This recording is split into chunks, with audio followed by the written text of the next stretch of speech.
बिस्मिल्लाहिर्रहमानिर्रहीम। अस्सलाम वालेकुम। आप देख रहे हैं DNN न्यूज और मैं हूं गुलाम ज़हरा। अब रुख करते हैं खबरनामे की तरफ। अब होगी खास बचत नेस्ले एवरीडे के साथ। अब रुख करते हैं सियालकोट का। इमरान अशरफ की रिपोर्ट के मुताबिक गुज़श्ता रोज़ सियालकोट संबड़ियाल नहर में 39 साला अताउल्लाह नामी शख्स नहाते हुए डूब गया, जिसकी तलाश के लिए रेस्क्यू टीमों का ऑपरेशन जारी है।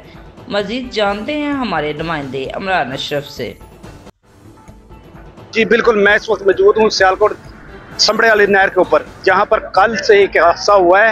एक आदमी जिसकी उम्र 42 साल है और उसका नाम अताउल्लाह है, जो कि बहावल नगर का बताया जाता है, जो गर्मी की वजह से नहाने आया था, जो डूब गया हुआ है। मेरे साथ रेस्क्यू एहलकार हैं जो आज भी इतनी गर्मी के अंदर बेचारे अपनी ड्यूटी कर रहे हैं और रेस्क्यू ऑपरेशन जारी है, और उनसे जानते हैं मजीद इसमें कितना टाइम दरकार है और ये बताते हैं। जी बताइए।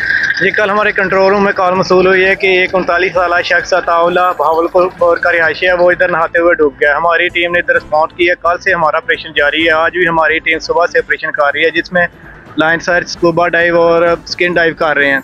अभी तक हमें कामयाबी नहीं मिली। हम पूरी उम्मीद है कि हम डेड बॉडी को जल्द से जल्द रिकवर करके लवाहिकीन के हैंड ओवर कर देंगे।